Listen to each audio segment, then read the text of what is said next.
Hello दोस्तों, आप लोग का स्वागत है सिंपल क्वेश्चन आंसर में। इससे पिछले वीडियो में हम लोग खिलजी वंश के दो महान शासक अलाउद्दीन खिलजी और जलालुद्दीन खिलजी के बारे में जाने थे। अगर आप लोग इस वीडियो को नहीं देखे हैं तो आप जाकर देख सकते हैं, डिस्क्रिप्शन बॉक्स एवं प्ले लिस्ट दोनों में दिया हुआ है। तो आइए हम लोग इस वीडियो में अलाउद्दीन खिलजी के एक महान सेनापति मलिक काफूर के बारे में इस वीडियो में जानेंगे। तो आइए हम लोग वीडियो स्टार्ट करते हैं।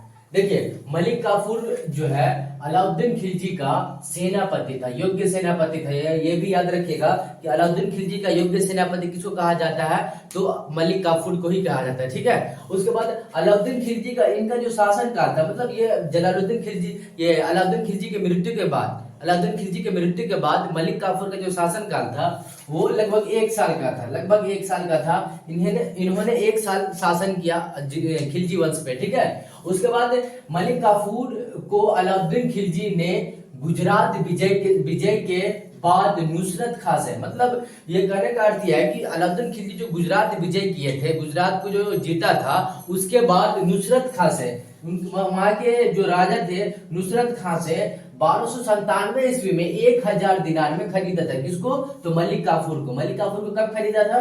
तो 1297 ईस्वी में कितना में खरीदा था? तो 1000 दिनार में। इसलिए इसको 1000 दिनारी भी कहा जाता है। 1000 दिनारी किसे कहा जाता है? तो मलिक काफूर को ही कहा जाता है। ऑब्जेक्टिव में पूछ देता है कि कौन सा सेनापति है जिसको 1000 दिनारी के नाम से भी जाना जाता है, तो वो मलिक काफूर ही है। वो अलाउद्दीन खिलजी का सेनापति था, याद रखिएगा। ठीक है। और इसको कहां से लाया था?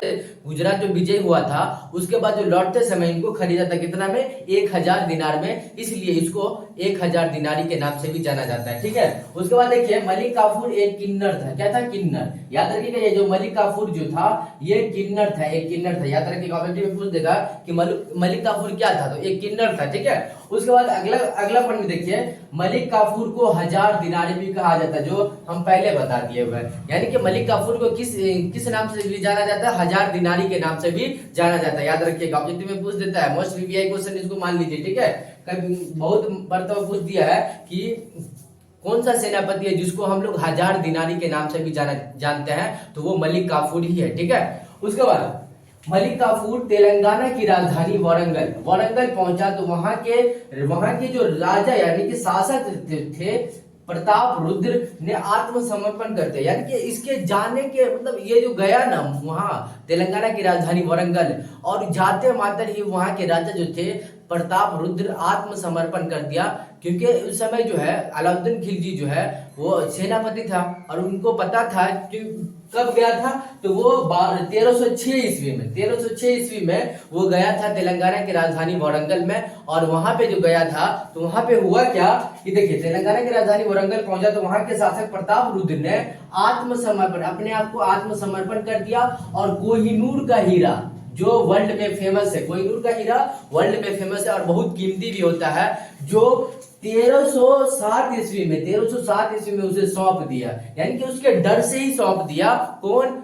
ये वारंगल के जो राजा थे प्रताप रुद्र, उन्होंने उनके डर से ही उनको सौंप दिया। वो कब? तो 1307 ईस्वी में। ठीक है। याद रखिएगा, ऑब्जेक्टिव में पूछ देगा कि ये जो वर्ल्ड कोहिनूर हीरा था, मतलब ये जो है कोहिनूर हीरा वो मलिक काफूर कहां से लाया था? तो तेलंगाना की राजधानी वारंगल। उस समय तेलंगाना की राजधानी वारंगल हुआ करता था। ठीक है। याद रखिएगा, तेलंगाना की राजधानी कहां हुआ करता था? तो वारंगल। अभी वर्तमान समय में तेलंगाना की राजधानी हैदराबाद है। ठीक है। याद रखिएगा।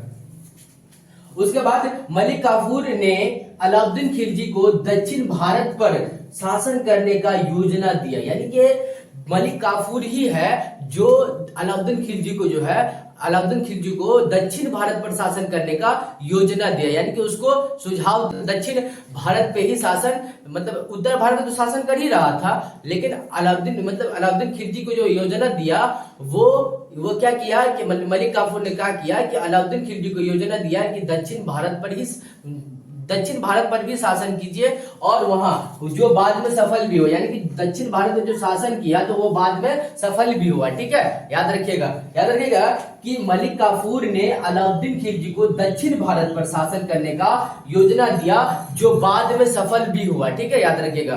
और ये भी याद रखिएगा कि दिल्ली सल्तनत के कौन सा बादशाह है जो सबसे पहले दक्षिण भारत पर शासन करने का ये योजना बनाया था, तो वो अलाउद्दीन खिलजी है। और अलाउद्दीन खिलजी का एक सेनापति सेनापति थे वो मलिक काफूर, इनको योजना देता है कि दक्षिण भारत में भी मतलब शासन कीजिए, क्योंकि ये कहाँ गए थे, पश्चिम भारत में, पश्चिम भारत यानी कि गुजरात से आए थे। गुजरात के समय में इनको खरीदा था कितना में, 1000 दिनार में, इसलिए इसको 1000 दिनारी के नाम से भी जाना जाता है, याद रखिएगा। और इसको अलाउद्दीन खिलजी का योग्य सेनापति के नाम से भी जाना जाता है, याद रखिएगा, ठीक है। और इनका जो शासन काल था लगभग 1 साल का था, 1 साल से कम ही था, लेकिन 1 साल मान लीजिए, क्योंकि हम लोग जो है ना ये और इनको जो खरीदा गया था वो 1297 ईस्वी में, याद रखिएगा, ऑब्जेक्टिव में पूछ देगा कि जो अलाउद्दीन खिलजी है नुसरत खान को कितना में खरीदा था, तो वो कितना में खरीदा था, तो 1000 दिनार में। और वो कब खरीदा था, तो 1297 ईस्वी में, ठीक है। मुझे उम्मीद है कि आप लोगों को ये वीडियो अच्छा लगा हो। अगर अच्छा लगा हो तो लाइक करें, और चैनल पर नए हो तो चैनल को जरूर सब्सक्राइब कर लेंगे। मिलते हैं नेक्स्ट वीडियो में, तब तक के लिए जय हिंद, जय भारत।